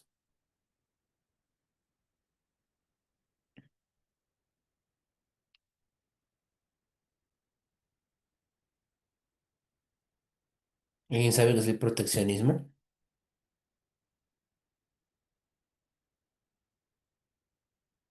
Claro, protección de producción interna. Muy bien, excelente, Guillermo. ¿Y cómo lo proteges? ¿Cómo proteges tu producción interna de la externa? Muy bien, perfecto, hijo, excelente. Mediante el aumento de impuestos, mediante el aumento de aranceles. O sea, una política proteccionista, una política mercantil, ¿no? En este caso, proteccionismo como tal, es una política basada en el cobro de impuestos altos para proteger tu mercado interno. Bien, hay que tener mucho en cuenta eso. Y esa es la recomendación que se le da, pues, ¿no? El corbertismo, ¿no? Bien. Perfecto. Participación en la Guerra de Sucesión de España, verdadero, ¿no? España entra en crisis, ¿ve, muchachos? Porque España, su rey, el rey Habsburgo, Carlos II, fallece, ¿no? Carlos II, el hechizado, ¿no? Fallece. Y con esto, pues, se entra un conflicto, ¿no? Se entra a una búsqueda del nuevo gobernante, ¿no? Donde por un lado aparecen los Borbones, que justamente era la casa francesa, ¿no? Y por otro lado aparecen los Habsburgo, ¿no? Los austríacos que querían mantener pues el trono, ¿no? Recuerda que termina ganando Felipe V, ¿no? Y con esto comienza la dinastía Borbón, ¿no? Victoria de los turcos en la batalla de Lepanto. No, ¿no? La batalla de Lepanto, chicos, es la batalla de Felipe II, un rey español. Felipe II, un rey español, tiene el triunfo en la batalla de Lepanto, ¿no? Además, también Felipe II es el encargado de construir una armada conocida como la Armada Invencible. Bien, muchachos, así que la clave aquí sería 2 y 3, ¿bien? 2 y 3. Bien, muchachos. Siguiente pregunta. Ilustración. Chicos, yo te doy una recomendación, muchachos. Lean bastante ilustración, ¿ah? Ilustración, Revolución Francesa y 13 colonias, ¿ah? Ilustración, porque viene todo en un mismo paquete. O sea, viene todo unido, ¿no? 16. La ilustración fue un movimiento de renovación intelectual, cultural, ideológica y política que surgió en Europa como resultado del progreso y difusión de nuevas ideas y de conocimientos científicos, los mismos que iluminaron la mente de los hombres a la vez que contribuyeron a modificar su espíritu. Con relación a sus postulados encontramos defensa del Estado laico, sí, ¿verdad? Verdadero. ¿Alguien sabe qué es el Estado laico? ¿Alguien sabe qué es el Estado laico? Claro, un Estado sin influencia de la Iglesia. O sea, hay que hacerlo más breve, chicos, ¿ya? El Estado laico es un Estado, este, es un Estado, muchachos, donde no hay una religión oficial. ¿no? ¿Qué entendemos por eso? De que hay libertad religiosa. Bueno, por ejemplo, el Perú es un estado laico, ¿no? O sea, tú puedes ser católico, puedes ser musulmán, puedes ser testigo de Jehová, ¿no? Etcétera, etcétera, etcétera, ¿no? Y pues en este caso, el... no se te va a juzgar, ¿no? O sea, no se te va a tratar diferente, ¿no? La religión que tú practiques, ¿no? Y recuerda que es un triunfo en la Revolución Francesa. Centralización del poder, no, pues no, chicos, esto es recontra verdad, falso, ¿no? La ilustración no hablaba de la centralización del poder, por el contrario, planteaba la idea de la división del poder, ¿no? La división del poder mediante la figura, pues, de los tres estados, ¿no? Hablaba del poder ejecutivo, del poder legislativo y del poder judicial, ¿no? Recuerda que es obra del barón de Montesquieu. Derecho a la propiedad privada, claro, pues chicos, esto es verdadero, ¿no? La burguesía quería eso, propiedad privada. ¿Por qué, chicos? ¿Por qué era importante la propiedad privada? ¿Por qué era tan importante, muchachos, la propiedad privada?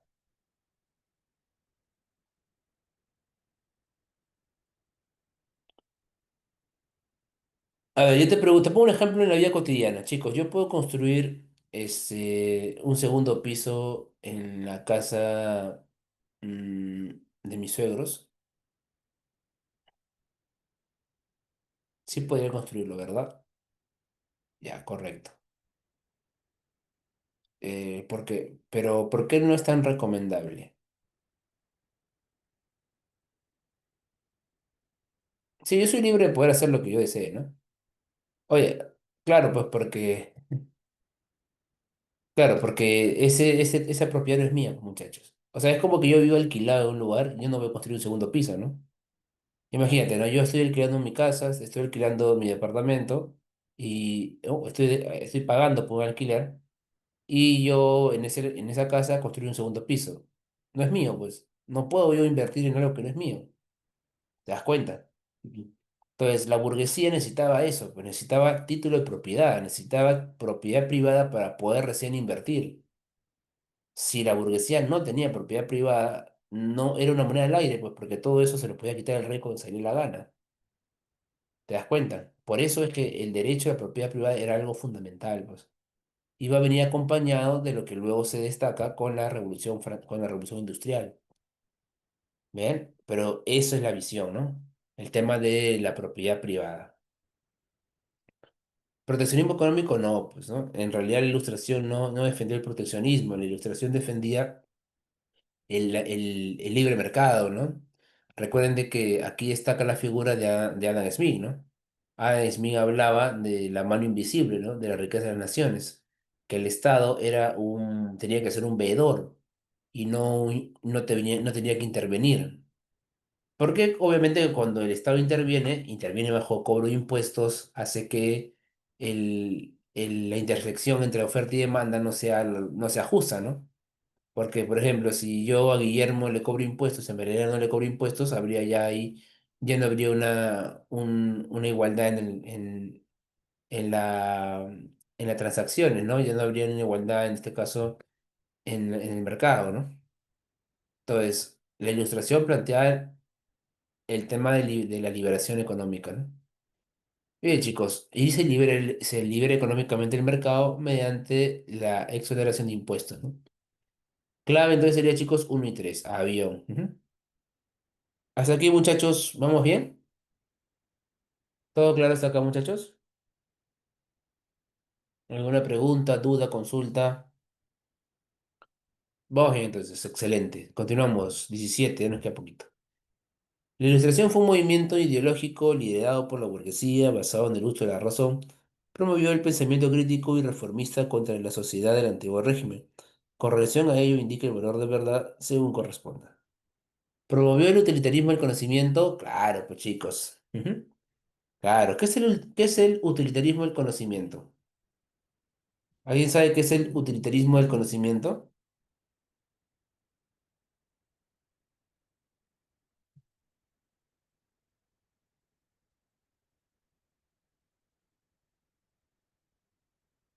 Ahí saben, chicos, qué es el utilitarismo del conocimiento.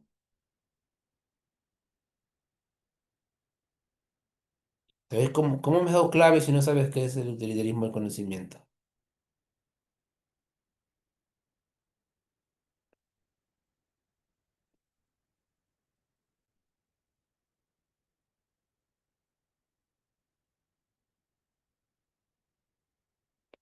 Chicos, no te preocupes. El utilitarismo del conocimiento significa de que el conocimiento ya no va a ser solamente de unos cuantos, sino que ese conocimiento debe llegar a todos. Antes, el conocimiento era solamente de unos intelectuales, ¿no? Y solamente se reunían entre intelectuales. Ahora, el principio de la ilustración habla de que ese conocimiento tiene que ser esparcido y tiene que llegar a todos, ¿no? De esta manera, pues el conocimiento va a poder, va a poder generar un cambio, que era lo que buscaba la ilustración, ¿no? La ilustración buscaba que más gente se empape de las ideas y con esto gane mayor fuerza, ¿no? Ese es el utilitarismo del conocimiento, utilizar el conocimiento para generar cambios, para llegar a más personas, etcétera, ¿no? Desarrollo del espíritu crítico y centralismo, ya. De espíritu crítico sí, centralismo no, ¿verdad? Impulso el optimismo, la fe en el progreso, verdadero, pues, ¿no? La fe en el progreso, pues, muchachos. Tú puedes nacer pobre, pero el progreso, pero tienes fe de progresar, ¿no? ¿Y cómo progresas? Mediante la educación. Ustedes obviamente van a ingresar a San Marcos, te quedan unas cuantas semanas siendo preuniversitario, porque después vas a ingresar.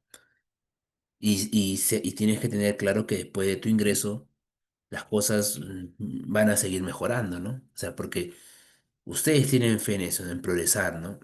O sea, no es que, ya nací pobre, me voy a quedar pobre toda mi vida, no, tienes que ir progresando, ¿no? El optimismo, ¿no? La fe en el progreso. Y ojo, ahorita tu mente va a estar implicada en el examen de admisión, ¿no? Vas a ingresar a la universidad. Te voy a cortar el cabello, no te olvides que un mechón es mío. Pero después de eso, después de que logres tu gran ingreso, vas a seguir pues progresando cada vez más, ¿no? No se estanquen, chicos, ¿ah? Tienen que siempre proyectarse a más.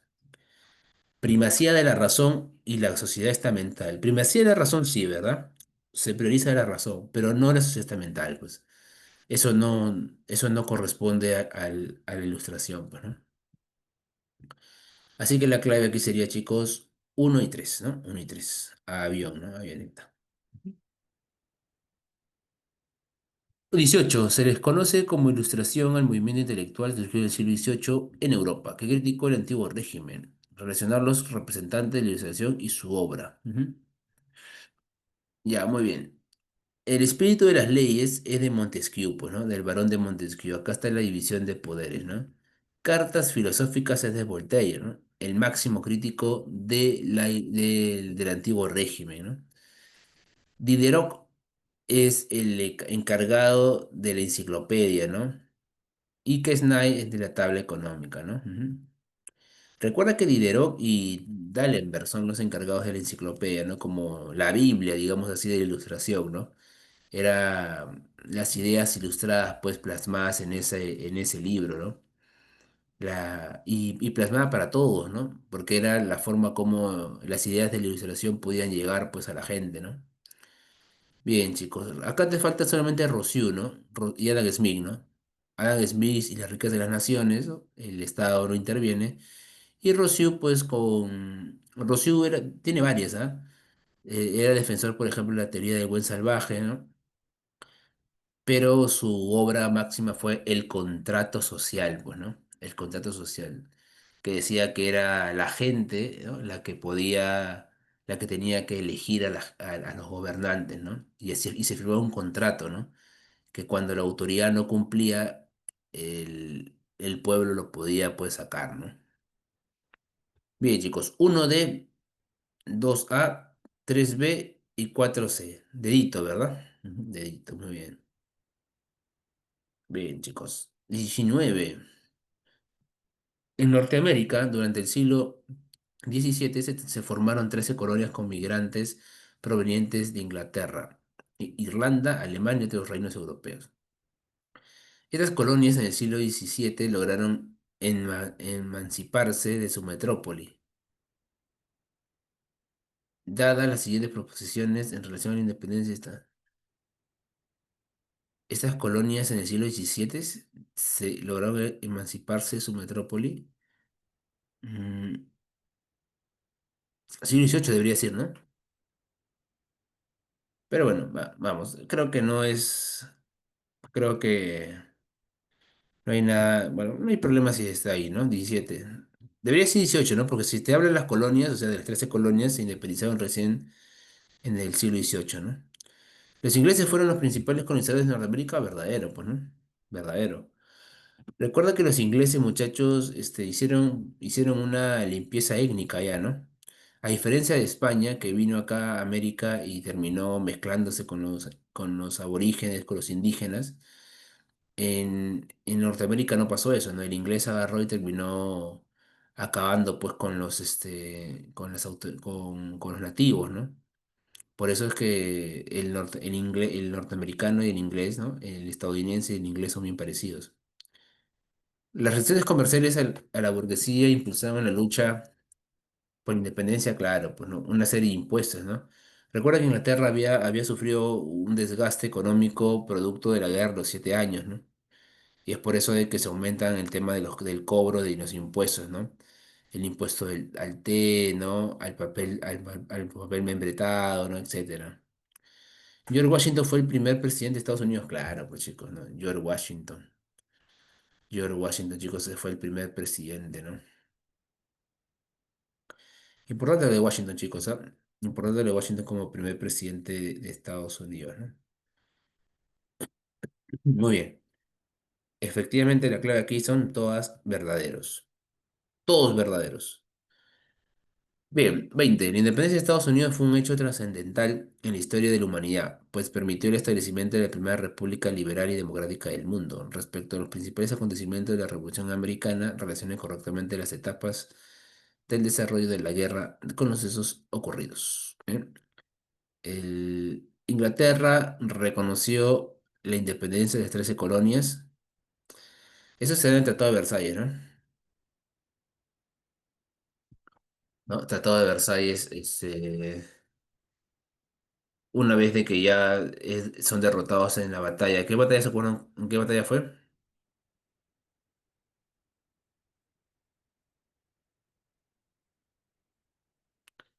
¿En qué batalla fue la última derrota de los ingleses?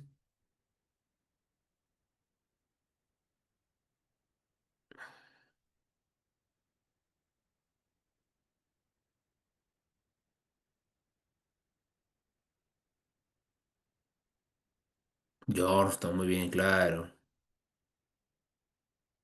Claro, chicos. La batalla de Georgetown fue la última derrota, ¿no? Perdón, la última, claro, la última derrota inglesa, ¿no? Dio inicio al proceso de independencia americana. Bueno, el motín del té, ¿no? El motín del té. Declaró la guerra y elaboró el acta de independencia, segundo Congreso de Filadelfia, ¿no? Recuerden, chicos, que los colonos norteamericanos le eran muy leales a Inglaterra, ¿no? No querían pelear, ¿no? Es más, muchos de ellos habían sido educados, habían sido preparados por Inglaterra, ¿no? Pero, pero bueno, ellos querían también tener autonomía, ¿no? Económica, política, e Inglaterra no se lo dejó, ¿no? Es más, Washington decía que si Inglaterra le cedía el representante en el parlamento inglés que vaya un colono, o sea, el colono como representante de los colonos en en el parlamento inglés, no habría guerra, ¿no? Pero no pasó así, pues, ¿no? Primer Congreso de Filadelfia, estas son más que todo medidas, pues, comerciales, ¿no? Clave entonces de la 20 1B, 2D, 3C y 4A, avión, ¿no? Avión, muchachos. Ujú. 21. La independencia de 13 colonias inglesas El, hoy conocida como los Estados Unidos, se desarrolló en los años 1773 y 1783. Durante este periodo se suscitaron diferentes hechos y conflictos en ese sentido al observar la siguiente imagen, hecha por Luis Arcas Bauer, siglo XX, se de uno de los momentos más importantes de este acontecimiento marque la clave correcta. A este hecho se le conoce comúnmente como el motín del té, verdadero, ¿no? Ujú, verdadero, claro que sí, ¿no? El motín del té, ¿no? Recuerda que los colonos se subieron a los barcos, a los barcos ingleses y botaron el cargamento del té, ¿no? Disfrazados de nativos, ¿no? Para despistar un poco al enemigo. Dos, se arrojó un cargamento de té al mar del puerto de Boston, verdadero, pues claro, verdadero. Fue considerado como el detonante de la guerra de independencia, ¿verdadero o falso? Fue considerado como un detonante de la guerra de independencia. Verdadero, ¿no? Ujú, verdadero, pues chicos. La fiesta del té en Boston era una festividad de los colonos. No, no, no, chicos. Ujú. Claro, el motín del té fue una protesta, pues no fue una festividad, ¿no? Además también que el tema, chicos, del uso del té era un tema inglés, ¿no? Y que los colonos pues lo habían también acoplado, ¿no? Pero no, claro, fue un acto de molestia, ¿no? De rechazo, ¿no? Y se mostró el rechazo por justamente el tema de los impuestos, ¿no? Así que la clave sería besito, chicos. Uno, dos y tres, ¿eh? Efectivamente. Bien, dice 22. La independencia de 13 colonias inglesas en Norteamérica originó la formación de los Estados Unidos de América, la primera colonia del mundo que se independizó de su metrópoli. En función a ello, ordena cronológicamente los acontecimientos históricos desarrollados. Ya, chicos, aquí tenemos que tener muy en cuenta lo siguiente, ¿ya?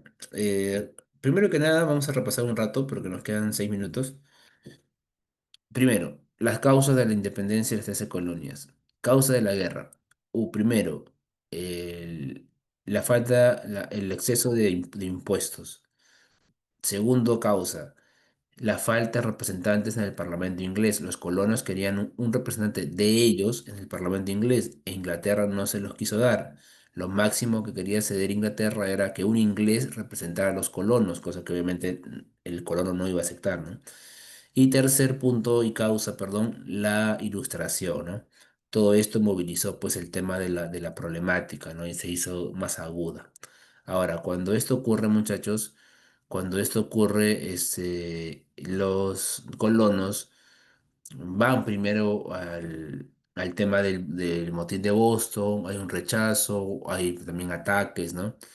Y luego de eso se van a los congresos de Filadelfia. El primer congreso de Filadelfia van a romper relaciones comerciales para seguir negociando. Recuerden que los colonos no van a romper directamente con Inglaterra porque tienen temor de un enfrentamiento que no les favorezca. Porque recuerdo que muchos de los colonos habían peleado en las tropas inglesas. Es así como pasó acá, ¿no? Aquí también San Martín, Bolívar, ¿no? Algunos, por ejemplo, José Lamar, ¿no? Ellos fueron preparados por los españoles, ¿no? Algo así, algo similar acá pasó también, ¿no? Entonces, no querían pues romper, ¿no? No querían romper. Además también, chicos, por una razón, ¿no? Inglaterra tenía un ejército regular muy bien organizado, ¿no? Por otro lado, las colonias tenían ejército también, ¿no? Algunos colonos que se sumaron a ese proyecto, pero la mayoría de sus tropas eran milicia, ¿no? Milicia eran unas tropas desordenadas, irregulares, ¿no? Que eran muchas veces campesinos, ¿no? Terratenientes que se sumaban pues a pelear, ¿no? Ujú. Y bueno, en el segundo Congreso de Filadelfia ya se rompe completamente, se da la declaración de la independencia y con esto, muchachos, pues inicia la guerra, ¿no? Una guerra que al comienzo no fue muy favorable para los colonos, hasta que llega pues una victoria épica e importante, ¿no? Esa victoria importante fue la batalla de Saratoga. en donde los colonos obtienen un increíble triunfo, ¿no? Un gran triunfo. No solamente fue un triunfo, chicos, en lo moral, ¿ah? Sino también que fue en lo estratégico, porque cuando los colonos obtienen este triunfo en Saratoga, llega el apoyo externo. Llega Francia, ¿no? Llega también, en este caso, Países Bajos y también llega España, ¿no? Y de esta forma ya empieza pues a ser más complicada la defensa inglesa.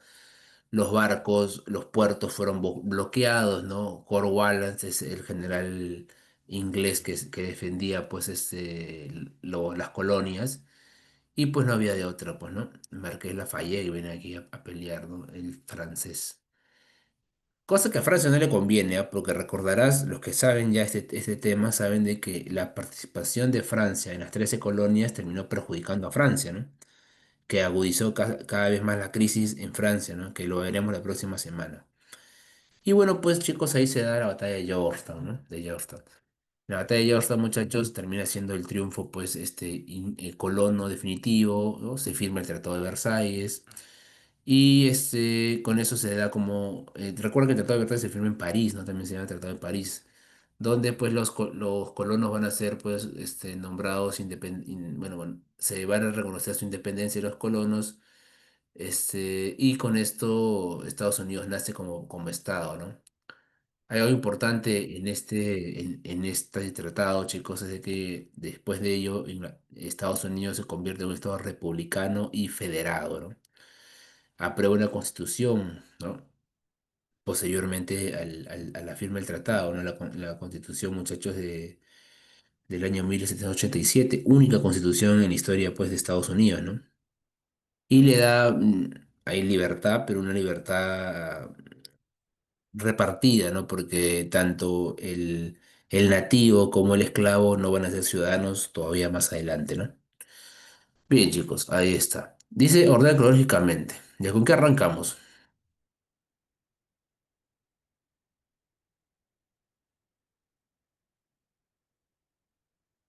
Claro, arrancamos con la 3, ¿no? Ujú, claro, la Declaración de Derechos y Agravios defendió la posición de los colonias. Eso ocurrió en el primer Congreso de Filadelfia, ¿no?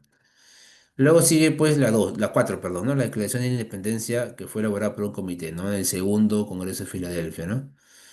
Luego sigue el Tratado de Versalles, 1783 más o menos, ¿no? Que se firma en París, ¿no? Y por último estaría la Convención de Filadelfia, que elaboró la primera Constitución, ¿no? En 1787. Recuerda, chicos, que hay algo importante en Estados Unidos, que es que solamente tenía una sola Constitución en toda su historia, ¿no? Un dato importante de los Estados Unidos. Clave, efectivamente, aquí es la D, ¿no?